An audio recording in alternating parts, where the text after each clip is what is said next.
I understand you've acquired all the allies you could. That's good. We can call the Landsmeet if you are ready. I would prefer not giving Loghain time to consider, but it is up to you. I do not wish to go to Denerim unless you are with me. Excellent. I shall make the arrangements. Let us be off to Denerim, and may the Maker watch over us.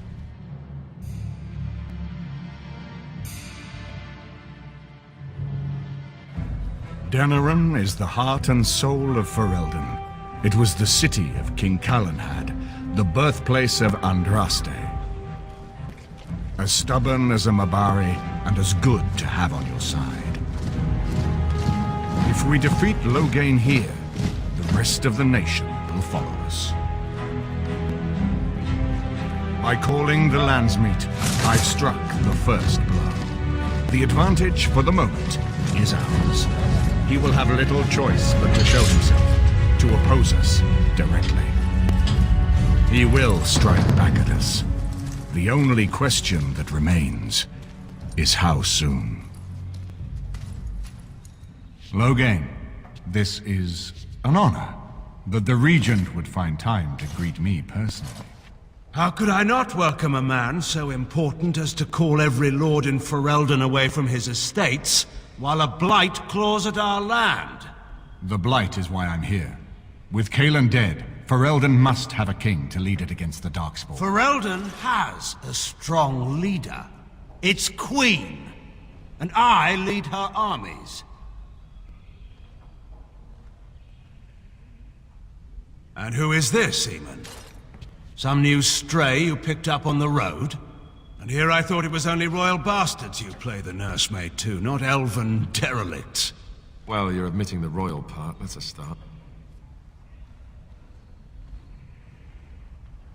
You should curb your tongue. This is my city, and no safe place to speak treason. For anyone. There is talk that your illness left you feeble, Eamon. Some worry that you may no longer be fit to advise Ferelden. Illness? Why not call your poison by its true name? Not everyone at the Landsmeet will cast aside their loyalties as easily as you and these sycophants. How long you've been gone from court, Eamon? Don't you recognize Rendon Howe, Arl of Amaranthine and Terran of Highever? And current Arl of Denerim, since Urien's unfortunate fate at Ostagar. The Regent has been generous to those who prove loyal.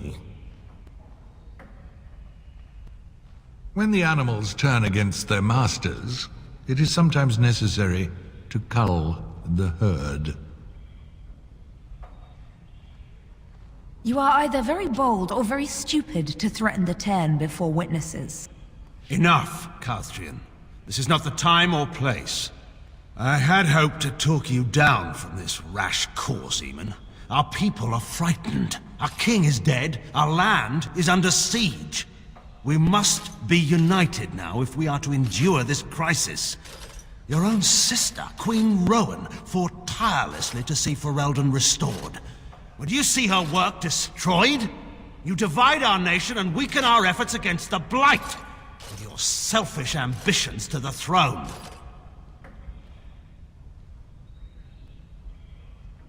I was not talking to you.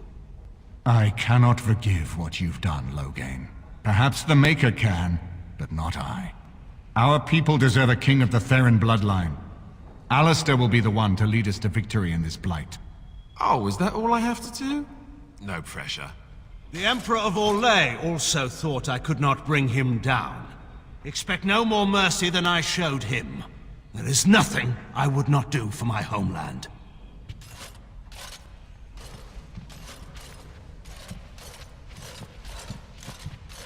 Well, that was bracing. I didn't expect Loghain to show himself quite so soon. Maker knows. Perhaps he's gone mad. I would have imagined pigs would fly before Loghain MacTyr would turn against our king. Calling the Landsmeet is only the start. Now we must ensure that every noble there sees Loghain's duplicity. We have no small task ahead of us. We need eyes and ears in the city. Loghain has been here for months.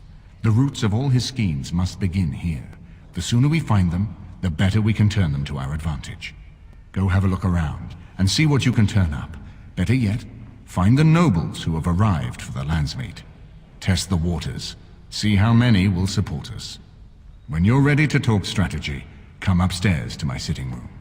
We can lay out our plans for the Landsmeet then. Everything in here appears to be breakable. It seems most impractical. It doesn't have better things to do. You know, I could get to like this. The last time I came to Denerim, I stayed at an inn so filthy the bedbugs had fleas. What say you? By all means. This is a nice change from having to sleep in the woods, isn't it? Something I can help with? Denerim is Ferelden's most important city, yes? This is the seat of power, the jewel in the crown of the king. She is Ferelden's heart. Her walls are strong, but within them lies so much beauty, just like the country and the people. This is a nice estate, isn't it? What's on your mind? I will answer to the best of my ability. I got a moment, sure. What about? All right. All right then. If one more servant asks if I would like a change of clothes, I will set the house on fire. What comes, my friend? At times, perhaps. A world full of people and buildings and things was all very foreign to me. If I wished companionship, I ran with the wolves and flew with the birds. If I spoke, 'twas to the trees.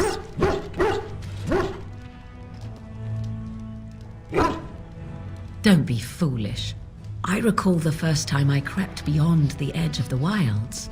I did so in animal form, remaining in the shadows and watching these strange townsfolk from afar.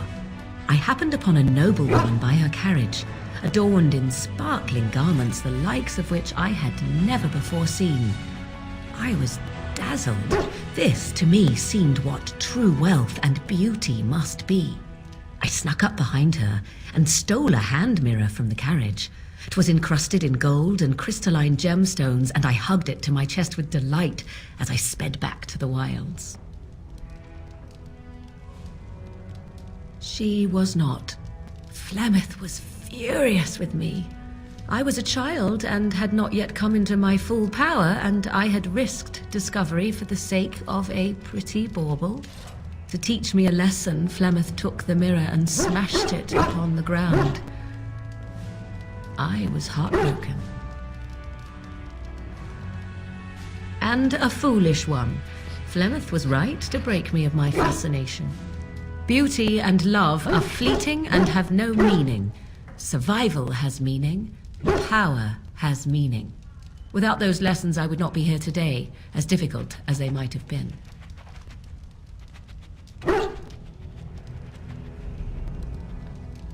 Perhaps, but they were necessary still.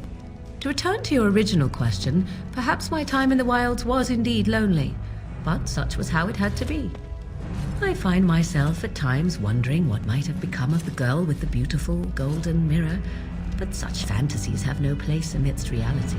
This is not as defensible as I would like, but it will do. What is your wish, Kadan?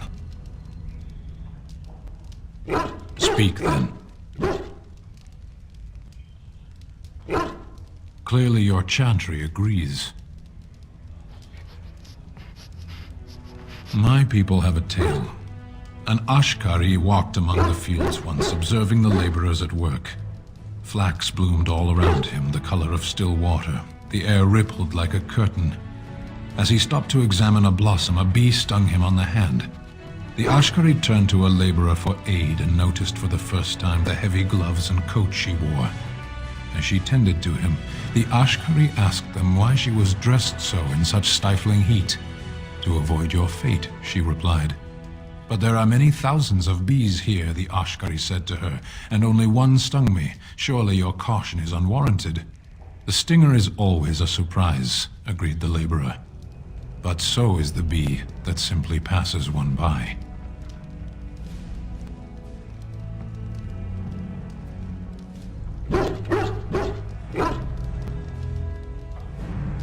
May we not go on then? As you wish. Ah, Warden. I trust you've made yourself comfortable. Good, because it's likely to be your last rest for a while. This is Elena. She's... I am Queen Enora's handmaiden. She sent me here to ask for your help. Or perhaps the young lady prefers to speak for herself.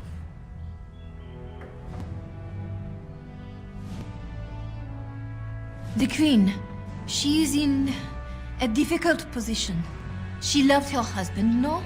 And trusted her father to protect him. When he returns with no king and only dark rumors, what is she to think? She worries, no? But when she tries to speak with him, he does not answer. He tells her not to trouble herself.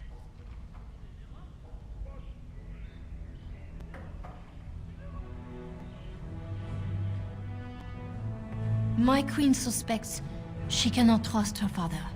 And Logain, he is very subtle, no? But when and how, he is privy to all the secrets and not so subtle. So she goes to how? A visit from the queen to the new Isle of Denerim is only a matter of courtesy. And she demands answers. He calls her every sort of name, traitor being the kindest, and locks her in a guest room.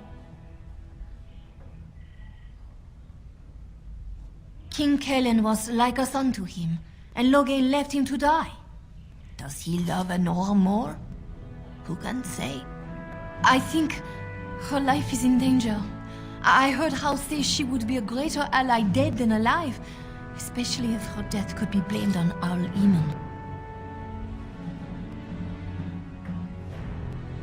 We may have no choice but to trust Enora. The Queen is well loved. If Logain succeeded in pinning her death on me, I'm not sure that's a risk we can afford to take.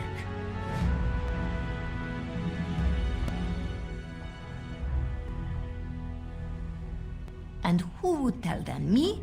An elf escaped from Orlais? What Ferelden noble would listen to my words? Rescue my queen, and I promise she will reveal all, and at the time when it will hurt Logain most. I have some uniforms. I'll hire so many new girls every day. A few more will not cause much stir. I will show you to the servants' entrance. We must slip in and out with my queen before anyone is the wiser. I will go ahead to House Estate. Meet me there as soon as you can. I'm glad you decided to help. With Enora's knowledge, we have a far better chance against Logain.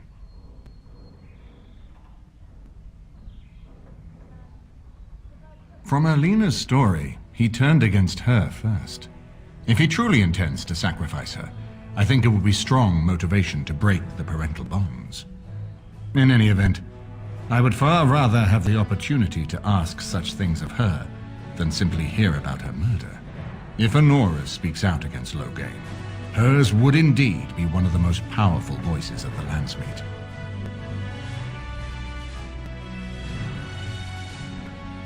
No more easily than without you there. There will be none to see it, save those who are already loyal to Logain. And given your reputation, Warden, I think Logain knows it's safer to carry out his plots far from where you can disrupt them. She and Kalen were promised as children and practically raised together. She was a smart child, knew how to listen, and how to blink those big blue eyes and get anything she wanted. Her mother's looks, her father's brains, and the best tutoring Merrick's money could buy. It's a potent combination. She's obviously more than a maidservant, but I imagine it's useful for Enora to have a trusted attendant who can move more freely than she herself. And consider what aid she and the Queen might be to us. If Enora has truly turned against her father, she becomes the one thing we lack. Someone with a true understanding of Loghain's plans and allies. With her guidance, we can form a far more successful strategy against him. As you like. My palace is your palace. I haven't been here in a while. They've changed the dining room. Ask away. Of course.